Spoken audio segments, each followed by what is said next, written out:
Melkisedek, Raja Salem, membawa roti dan anggur. Ia adalah imam Allah yang Maha Tinggi. Lalu ia memberkati Abram, katanya, diberkatilah kiranya Abram oleh Allah yang Maha Tinggi, pencipta langit dan bumi. Saudara pendengar, bersama dengan saya, Oti Priambodo, dalam program Jalan 66. Sebuah program di mana kita mempelajari Alkitab pasal demi pasal.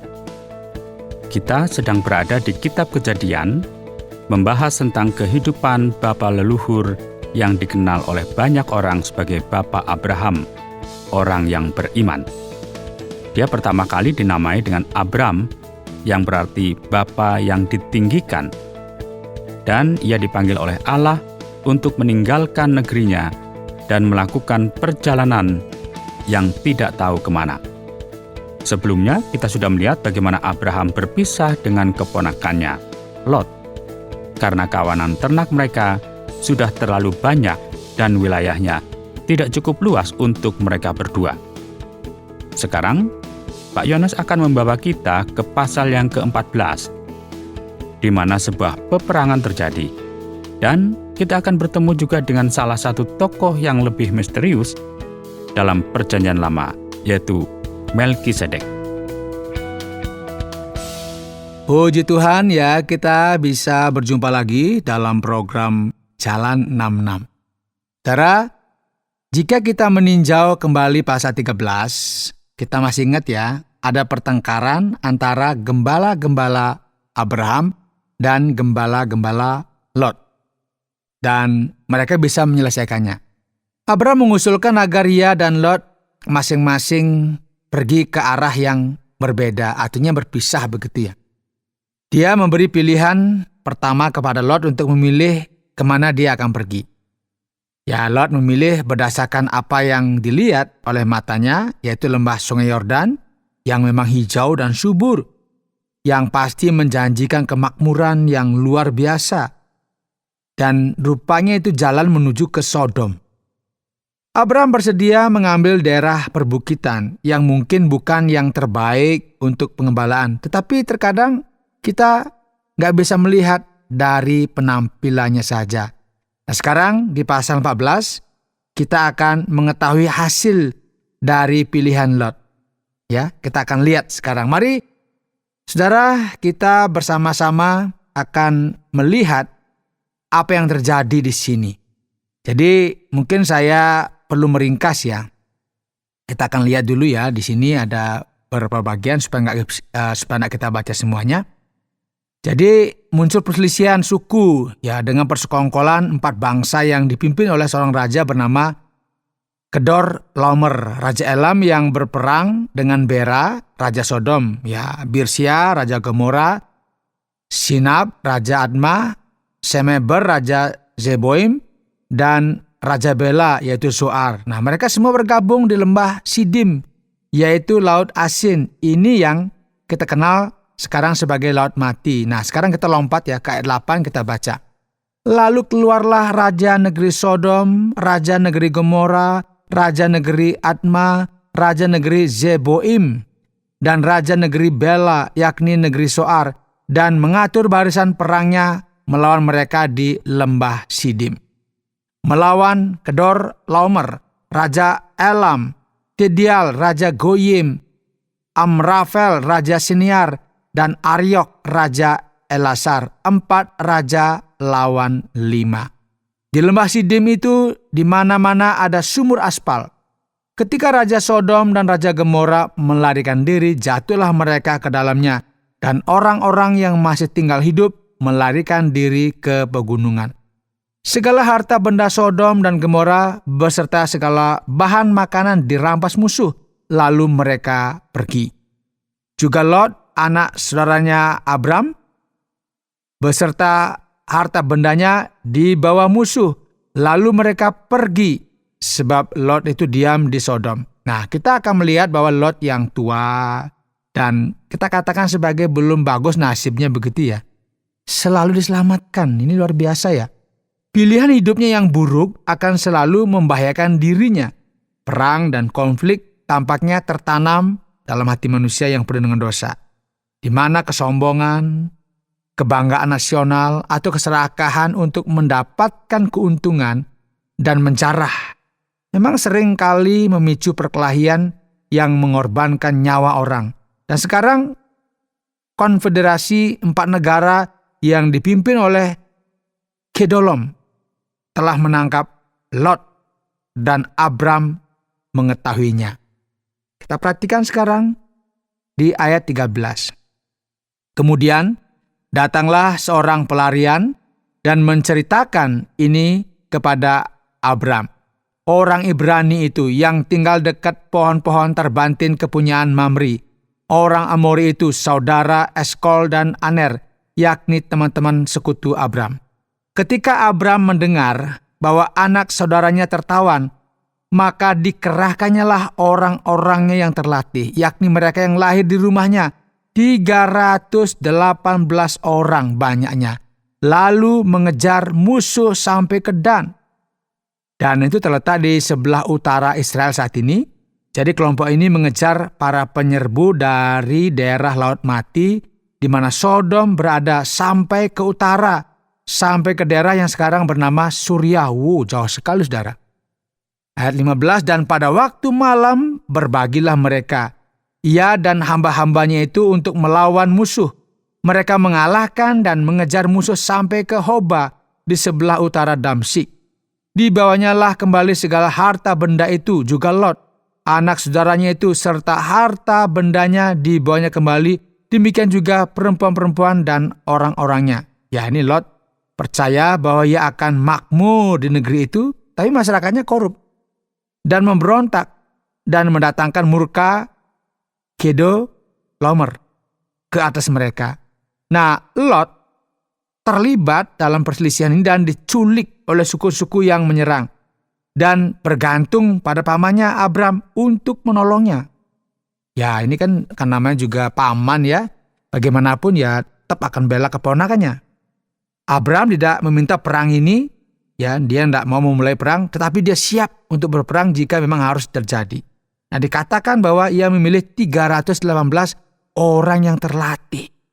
Itu berarti mereka tahu bagaimana cara berperang.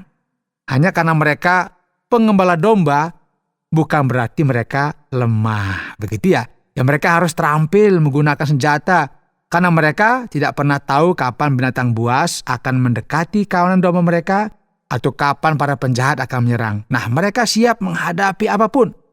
Dan mereka bertempur dalam pertempuran melawan konfederasi 4 suku itu dan menyelamatkan Lot dan semua harta bendanya. Umat Allah tidak dikenal sebagai pejuang, dan kita diperintahkan untuk mengasihi dan mendoakan bahkan musuh-musuh kita. Dan orang yang lemah lembut akan mewarisi bumi. Tetapi jika perang terjadi dan kita harus mempertahankan diri, jangan salah mengartikan kelemah lembutan sebagai kelemahan. Itu kan dalam konteks membela diri jika terjadi perang, begitu ya. Nah, sekarang kita sampai pada tokoh misterius yang bernama Melkisedek. Ini adalah satu-satunya tempat dalam Perjanjian Lama di mana kita melihatnya, dan kisah ini menjelaskan tentang dia. Ayat 17. Setelah Abram kembali dari mengalahkan Kedorlaomer dan para raja yang bersama-sama dengan dia, maka keluarlah Raja Sodom menyongsong dia ke lembah Syawe, yakni lembah raja. Melkisedek, Raja Salem, membawa roti dan anggur. Ia seorang imam Allah yang maha tinggi. Lalu ia memberkati Abram, katanya, diberkatilah kiranya Abram oleh Allah yang maha tinggi, pencipta langit dan bumi. Dan terpujilah Allah yang maha tinggi, yang telah menyerahkan musuhmu ke tanganmu. Lalu Abram memberikan kepadanya 1/10 dari semuanya. Ya, Melkisedek menyadari bahwa Allah telah memberikan kemenangan kepada Abraham dan anak buahnya. Dan Abram memberikan kepadanya, kepada siapa? Melkisedek, 1/10 dari segala sesuatu. Ya, kita akan melihat lebih jauh tentang tokoh Melkisedek ini dalam periode atau sesi tanya jawab ya, dalam beberapa saat ke depan, dan melihat kesamaan antara Melkisedek dalam kitab Kejadian dan Yesus Kristus dalam Injil. Namun untuk saat ini, mari kita lanjutkan dulu ya. Jangan pingin langsung tahu kisahnya. Sabar saja dulu ya. Ayat 21, berkatalah Raja Sodom itu kepada Abraham, berikanlah kepadaku orang-orang itu, dan ambillah untukmu harta benda itu. Tetapi kata Abraham kepada Raja negeri Sodom itu, aku bersumpah demi Tuhan, Allah yang Maha Tinggi, pencipta langit dan bumi, aku tidak akan mengambil apa-apa dari kepunyaanmu itu, sepotong benang atau tali kasut pun tidak, supaya engkau jangan berkata, aku telah membuat Abram menjadi kaya. Kalau aku, jangan sekali-kali, hanya apa yang telah dimakan oleh bujang-bujang ini, dan juga bagian orang-orang yang pergi bersama-sama dengan aku, yakni Aner, Eskol, dan Mamre. Biarlah mereka itu mengambil bagiannya masing-masing. Ya, Abraham tidak mau menerima upah dari Raja Sodom ya. Dan dari sini kita belajar bahwa salah satu prinsip Allah adalah apa? Kemurahan hati. Bahwa kita harus menyediakan Injil bagi dunia yang belum percaya secara cuma-cuma. Rasul Paulus menulis bagaimana ia dan para misionaris lainnya pergi menjalankan misi mereka tanpa menerima bantuan dari orang-orang yang tidak percaya. Ini berarti dia tidak akan mengambilnya dari mereka bahkan jika ditawarkan. Dia bekerja sebagai pembuat tenda untuk membayar tagihannya sendiri. Para misionaris tidak membutuhkan dan juga tidak boleh menginginkan dukungan dari dunia yang tidak percaya. Allah sendiri yang akan mencukupi, dan prinsipnya adalah bahwa gereja-gereja dan orang-orang percaya haruslah menjadi orang-orang yang mendukung mereka yang memberitakan Injil dan tidak mengharapkan bantuan apapun dari pemerintah atau dunia yang tidak percaya. Anda sedang mendengarkan Jalan 66 dalam rangkaian pembahasan Kitab Kejadian pasal yang ke-14. Saya yakin bahwa ada banyak pertanyaan yang akan muncul di benak pendengar ketika kita membaca Kitab Kejadian pasal yang ke-14 ini, di mana kita menemukan peperangan dengan 5 raja melawan 4 raja. Saya merasa heran bahwa pada masa itu pun terjadi peperangan. Iya, memang ini sedikit mengejutkan ya. Tapi Alkitab menggambarkan adanya perang di sorga saat iblis dikalahkan dan diusir keluar. Apa yang terjadi di sorga dapat terwujud di bumi, dan perang tampaknya menjadi bagian dari kutukan dosa. Nah, sejarah dunia telah diselingi oleh perang dalam berbagai bentuk dan ukuran. Jadi kita lihat ini ada perang sana-sini ya.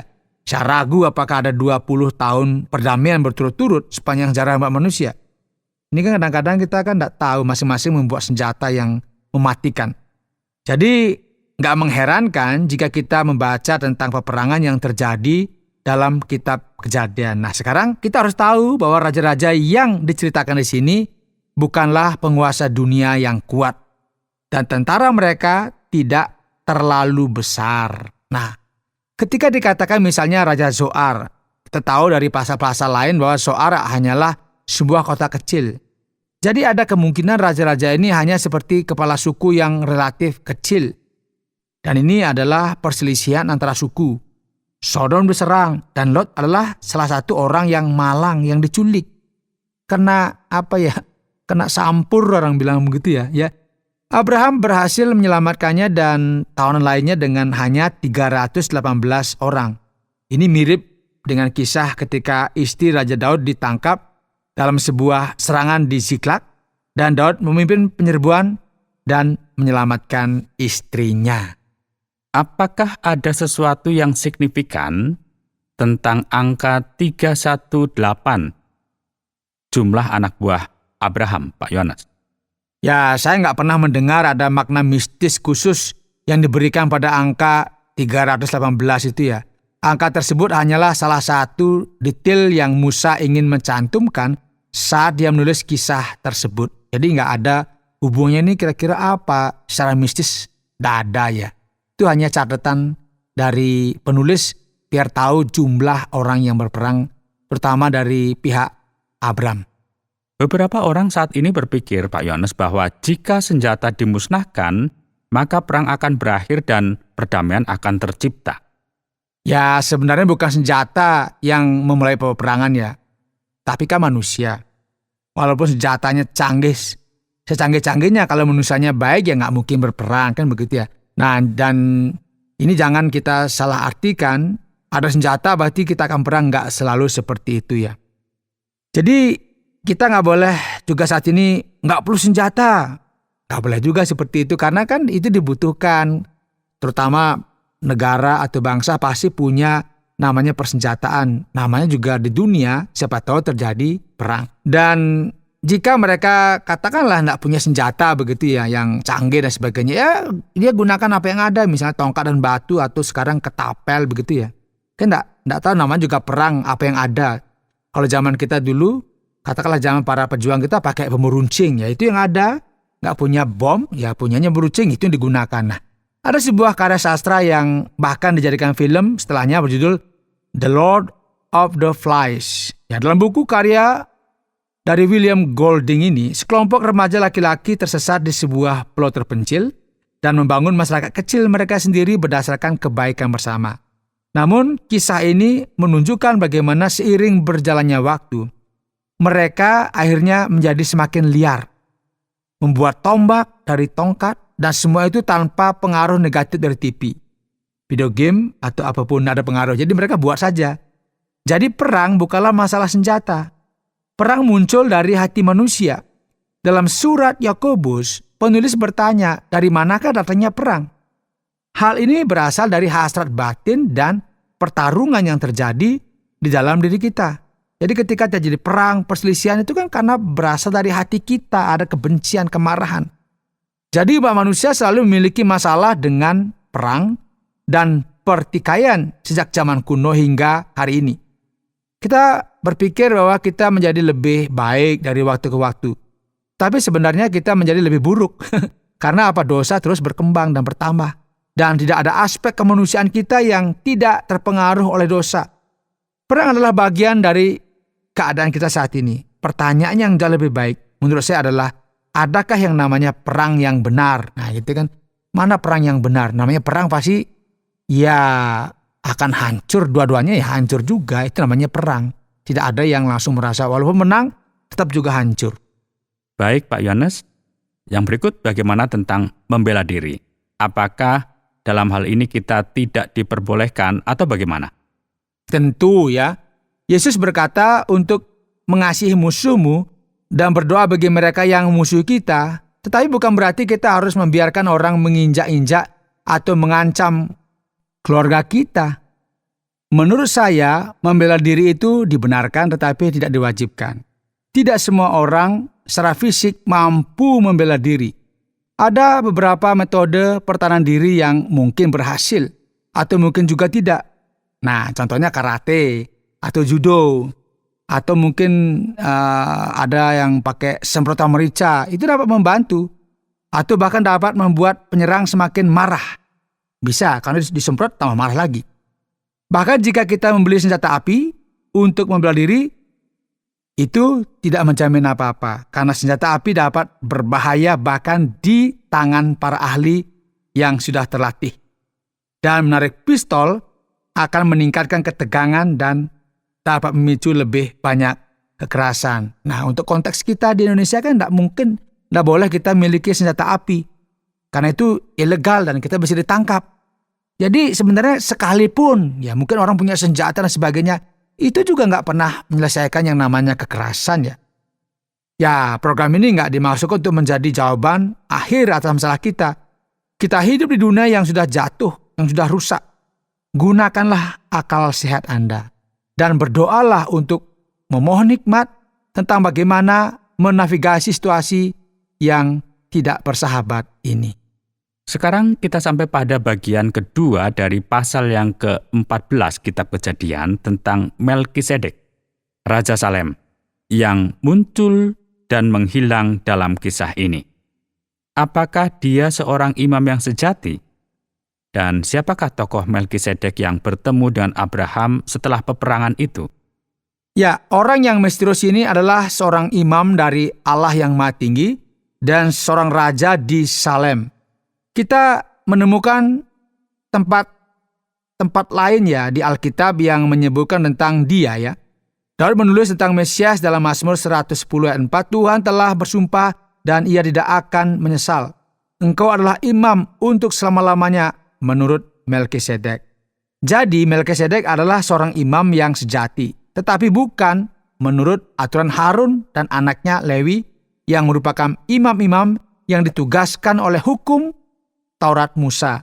Pertanyaannya sekarang adalah, apa yang dimaksud dengan urutan Melkisedek? Ya, surat Ibrani, coba kita perhatikan memberikan penjelasan di mana pasal 7 mencurahkan banyak ruang untuk tokoh yang penuh misteri ini. Coba kita baca ya. Sebab Melkisedek adalah Raja Salem dan Imam Allah yang Maha Tinggi. Ia pergi menyongsong Abraham ketika Abraham kembali dari mengalahkan raja-raja dan memberkati dia. Kepadanya pun Abraham memberikan 1/10 dari semuanya. Menurut arti namanya, Melkisedek adalah pertama-tama Raja Kebenaran dan juga Raja Salem, yaitu Raja Damai Sejahtera. Salem, kita pahami, itu kota tua Yerusalem. Ia tidak berbapa, tidak beribu, tidak bersilsilah, harinya tidak berawal, dan hidupnya tidak berkesudahan. Dan karena ia dijadikan sama dengan anak Allah, ia tetap menjadi imam sampai selama-lamanya. Jadi Yesus dibandingkan dengan Melkisedek, dan mari kita baca Ibrani pasal 7 ayat yang ke-11. Karena itu, andai kata oleh imamat Lewi telah tercapai kesempurnaan, sebab karena imamat itu umat Israel telah menerima Taurat, apakah sebabnya masih perlu seorang lain ditetapkan menjadi imam besar menurut peraturan Melkisedek, dan yang tentang dia tidak dikatakan menurut peraturan Harun? Nah, perhatikan ya. Yesus adalah keturunan Yehuda, dan sehubungan dengan suku tersebut, Musa tidak mengatakan apapun tentang imam. Keimaman dalam Perjanjian Lama hanya diberikan kepada suku Lewi. Itu clear ya. Jadi Melkisedek adalah tipe atau representasi dari Kristus yang tidak berasal dari garis keturunan Imam Lewi. Juga kita bisa perhatikan ya, dia menyajikan roti dan anggur. Ini terdengar seperti perjamuan ya. Silsilah Melkisedek tidak diketahui. Orang-orang pada zaman Yesus juga tidak tahu dari mana dia berasal. Sekarang beberapa orang berpendapat bahwa Melkisedek adalah seorang Kristofani atau penampakan anak Allah yang menampakkan diri kepada umat Perjanjian Lama ketika Allah merasa perlu. Tetapi sebenarnya kebanyakan ahli termasuk Matthew Henry ya, mengatakan bahwa Melkisedek adalah orang-orang yang nyata, tetapi bukan Yesus anak Allah yang sebenarnya. Ya, ada lebih banyak informasi yang tersedia tentang Melkisedek daripada yang bisa kita bahas di sini, dan saya sarankan Anda untuk melakukan pencarian internet ya tentang Imam Salem. Nanti kita akan lihat itu seperti apa. Ya, kita belajar dari berbagai sumber agar pengetahuan kita semakin dilengkapi. Pertanyaan yang sering muncul, Pak Yones, adalah bagaimana Melkisedek dapat mengenal Allah yang Maha Tinggi? Ya, mungkin dengan cara yang sama seperti Abraham mengenalnya melalui pewahyuan pribadi. Dalam kitab Roma, kita mendapat petunjuk tentang hubungan antara Allah dan orang-orang yang hidup sebelum Alkitab datang.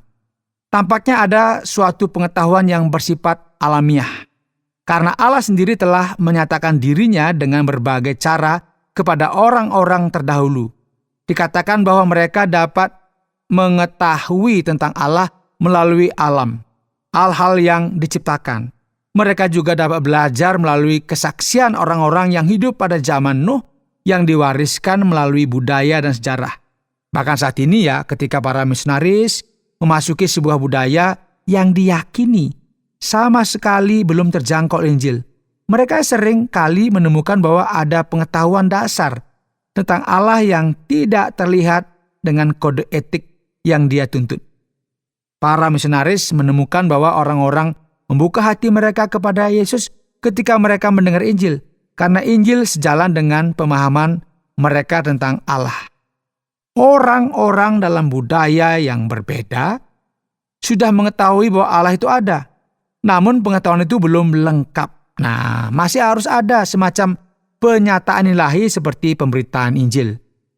Apa yang diketahui oleh budaya-budaya di luar sana tentang Allah hanyalah persiapan bagi mereka untuk menerima wahyu yang lengkap dari Yesus Kristus.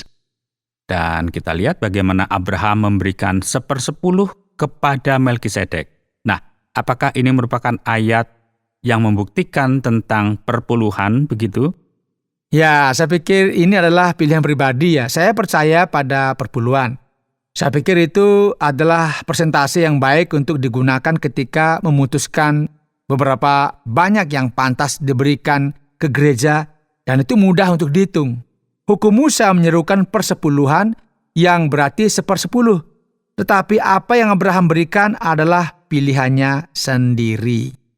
Baik, terima kasih banyak Pak Yohanes. Dan apa yang dapat kita simpulkan dari Kejadian pasal yang ke-14? Pelajaran utama pertama yang kita pelajari di sini adalah bahwa pilihan kita memiliki konsekuensi. Lot memilih untuk pergi ke daerah Sodom yang terlihat begitu subur, hijau, dan indah. Tetapi masyarakat di sana korup, dan beberapa hal tersebut akan menular padanya. Lot akan belajar bahwa segala sesuatu yang berkilau bukanlah emas. Apa yang tampak seperti janji masa depan yang cerah berakhir dengan penculikannya.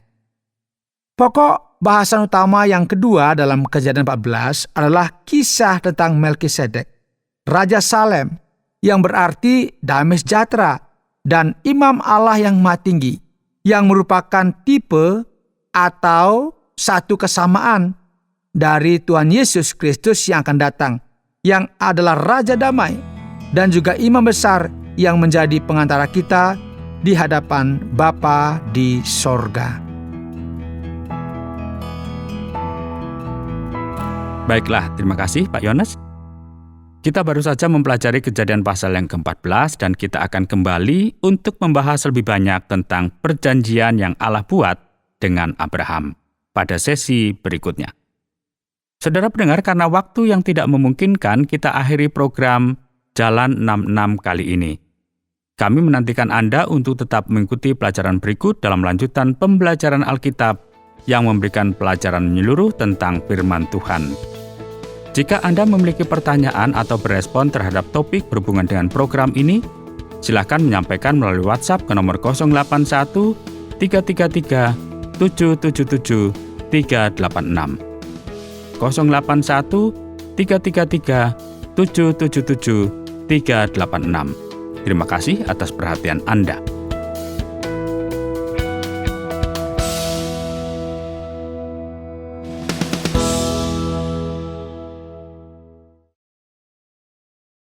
Terima kasih Anda sudah mengikuti program kami. Jika Anda diberkati, jangan lupa like, komen, dan share supaya Anda tidak ketinggalan setiap program terbaru kami. Jangan lupa juga untuk subscribe channelnya dan nyalakan loncengnya. Jika Anda ingin mendukung pelayanan kami, bisa melalui rekening kami berikut ini atau menghubungi kami di sini.